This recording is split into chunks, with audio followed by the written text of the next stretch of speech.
Good morning. Well, this is the first day of the year. It's been cold enough for me to breathe out and a little, what's it called, puff of, what do you say? It's not smoke, but visible air pop up. So, this morning I'm going to talk a little bit about complacency. So yesterday, things have been going well in this project I'm doing on instinctive eating. I use the word instinctive rather than intuitive now because I think that's a better description. I've been eating kind of in accordance with I want to, been losing weight, feeling great, lots of bandwidth, blah blah blah. Bandwidth for doing lots of things, cool stuff in my life. Opportunities have been opening up as a result. A lot of synchronicity. Anyway, so yesterday I felt a bit sort of invincible and mortal, and I also felt a bit hungry. And in that kind of a bit of complacency set in, and I was a bit like, I'm fine. And having not really set out my meal plan for the day, which is what I said I was going to do, and which I committed to do. I had a sort of vague meal structure in my head. I kind of deviated and picked here and there. I had an extra little bowl of cereal, and there was something else. Oh, some lamb doner meat that I bought from Holland and Barrett. While I was doing it, something felt a little bit naughty/guilty inside me. But I did it anyway. Kind of forgot my commitment to Sammy, and the way I kind of rationalised it, I was being a bit sneaky, you see, because I hadn't really set a meal plan for the day, which meant that I could kind of fudge it a bit.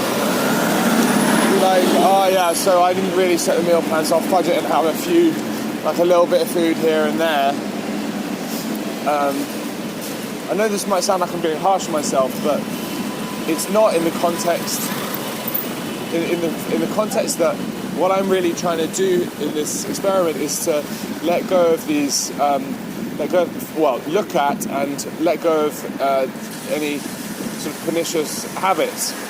Because what happens here is a few mouthfuls here and there. That's a crack kind of emerging in my plan, or in what I'm doing. It's a little bit of dishonesty with myself, and then when that habit grows and grows, and it turns into a chasm, and then you just you just revert again. So here, what I'm doing now in this video is coming back, centering myself, and saying, okay, returning to center before I get knocked, blown too far off course. So it's like just catching myself early on, because that is the name of the game. I'm also going to transfer Sammy £10 because I went against what I said I was going to do. And you know what? The flavour of this, it doesn't feel like a self-punishment. It's more like self-correcting. Like I'm being kind on myself in some ways, because I know that this is actually a fabulous opportunity for me to rewire my brain, to change, make a new habit out of actually being true to myself. Because traditionally what's happened for me is that I'd have these sort of bursts of being somewhat disciplined, or let's say following the natural order of things, discipline's a bit of a manipulative, dirty word. And then when one of these cracks emerges, it just ends up cascading, is that the right word? Descending,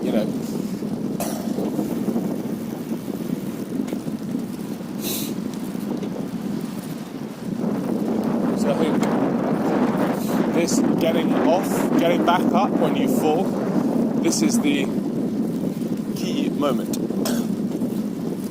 And this ties into something else that I've noticed about myself in the last few days, is my need to, or my habit of trying to kind of give an exterior that is all sort of impressive and infallible. And the thing is that to the extent that I try to do that, because this is an ego construction, to the extent that I try to do that, I believe that every sort of habit that is an ego construction has its kind of yin-yang. It creates its opposite. By creating one habit in one direction, you create your opposite. So in creating a habit of wanting to try to sort of appear impressive, I simultaneously create the opposite habit of wanting to be naughty, wanting to not be impressive under the scenes. And this manifests in, example, all over the place. So at work, having this appearance of being this, on the face of things, quite sort of together with it, eloquent, whatever, lawyery type, but then behind the scenes being a bit naughty and being a bit more chilled than people expect. Be at school, I was always, I was made a prefect, and I was always getting away with things, getting into trouble.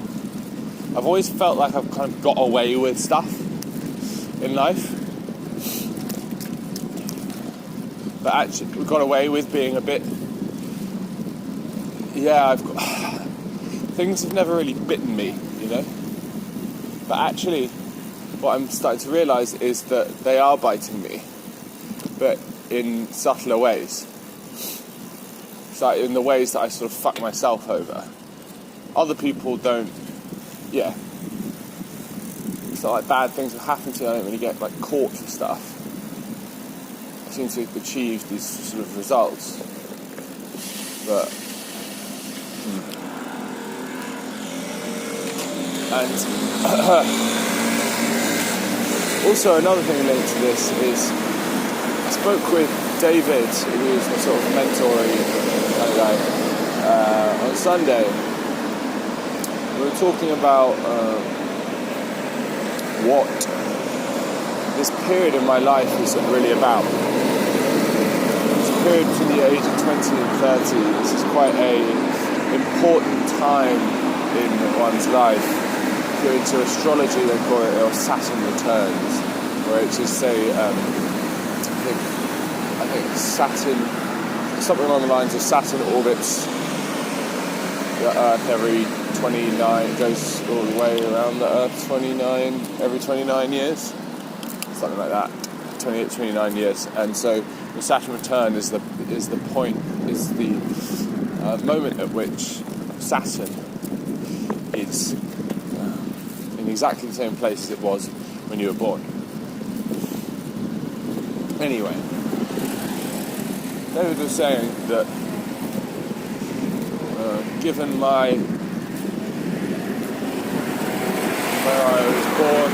when I was born, all this kind of shit,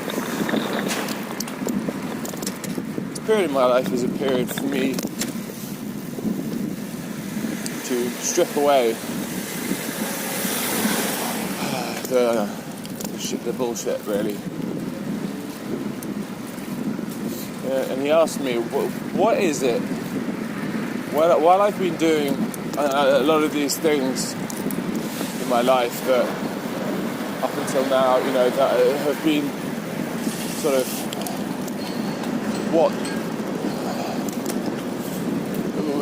things that don't necessarily feel true to me. What drove that?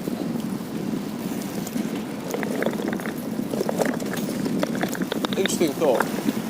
Something I've pondered a bit myself. It wasn't my parents. It wasn't a sense of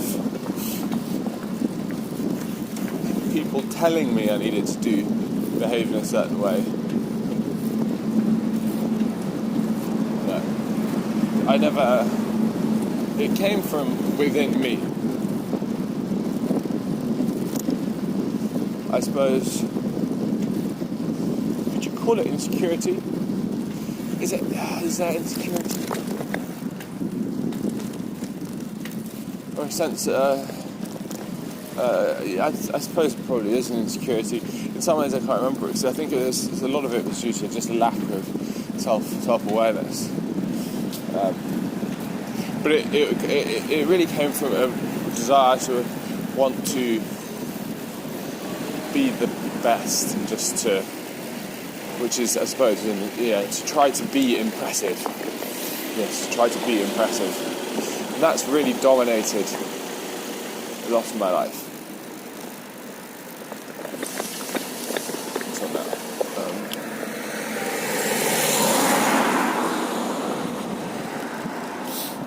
And with this need to look impressive, and it comes up everywhere. And it's probably even manifesting to a large extent in a lot of the writing that I'm doing in this book on instinctive eating. Subtly, and the reader might find that quite interesting. Sometimes wonder, the moment that I started writing about this in a way that I knew that it was going to be for an audience, maybe some part of me was subconsciously thinking, okay, I need to be impressive now. I need to show that I can keep my shit together. I don't know.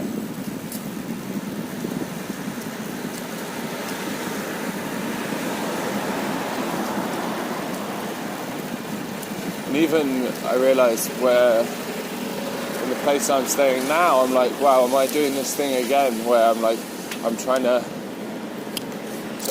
look impressive, to be the guy who's committed to Buddhist practice.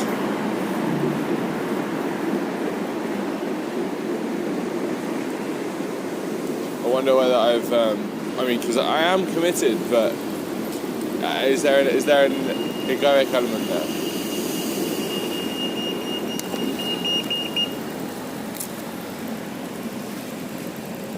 I suppose I think that there is a bit, because there is a little part of me which is feeling a little bit sort of, not tense, but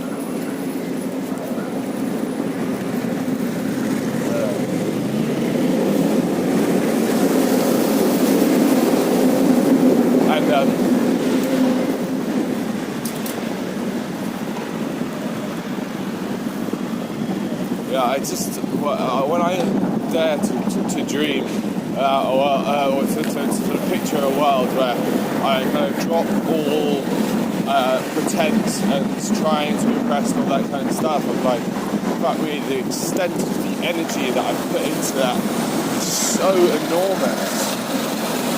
It's so huge. When I dropped that, oh my god, the sense of relief. Wow.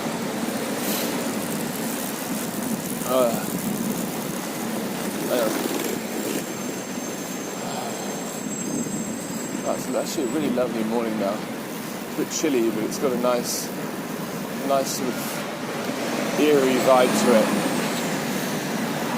In London. It's interesting, you probably watched over the course of the last 15 minutes, it's become significantly brighter. As I trundled into work before my day of Alexander technique. So anyway, to recalibrate, and today, let's go back to the old commitment to sticking with my milk plan. Yeah. This is what I wanted to talk about. So I had a commitment to stick with my milk plan, right? And yesterday evening, I was like, okay, what I'm going to do tomorrow, because I'm not going to be exercising today, so I tentatively planned that I was going to have just like one meal, so like a very low calorie day, like a 1,200 calorie day. But then I thought, oh god, like there's no way I'm going to be able to actually achieve that. I know what's going to happen. I'm going to get hungry, and then I'm going to have more food. And like, there was this sense of knowing that would happen, because yesterday I had like been a bit sort of so-called naughty and had a bit more. So that was just sort of forecasting that I would do the same in multiple days. I would do the same because I had done that yesterday. So now it's like coming back to my centre, reconfirming my intention. This can ground me, give me a new opportunity. Right. Hang on. Good. Oopsie. Oops, sorry mate. Just went past the red light. Oh wow, it's a really fucking beautiful morning. Hello, London. Hello, London.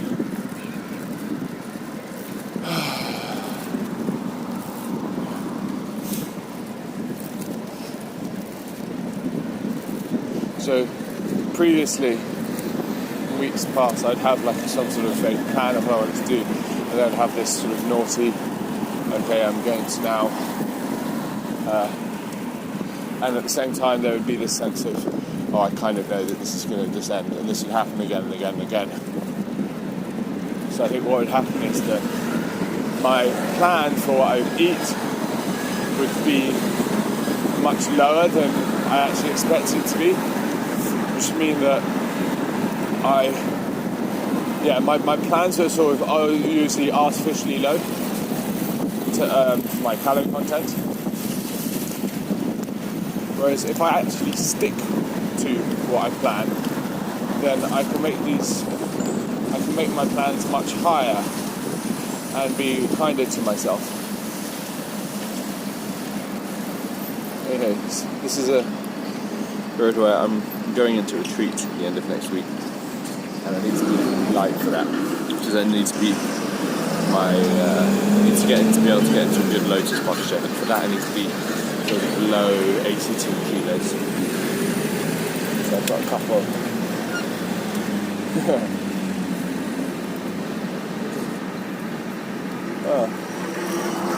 So there's a note just there. There's a guy called Notes to Strangers, or he's not Notes to Strangers, but he's got a thing. He puts notes around London. Little nice messages to people. This is really interesting, synchronistic. I just looked up and I see one. It says, things go right when you do the little things right. So for me, the little thing here is not doing my big writing session every day, but it's these little moments where I just check in with myself and come back and just readjust, realign, center again and again and again. And developing that habit is really helpful.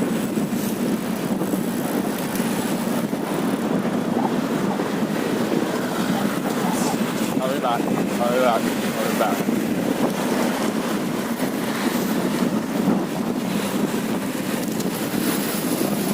Well, this approach may seem intense, It's may seem intense and unsustainable, and that's of course it is, because it's not meant to be sustained. I'm rewiring my habits in the short term with more concentrated effort, so that in the future it just happens more naturally that I go with myself. I act through intention rather than impulse. Acting with honesty now food, because I think what's happened in my food intake is impulsive behaviour has happened as a result, as a counteract, as a sort of yin yang to the more hard beating myself up, telling myself off vibe. So it's the quality of the voice in my head is very important. So I have rambled and meandered a bit. It has been a bit sort of here and there while I've been commuting, but we'll leave it at that. Thank you and good morning.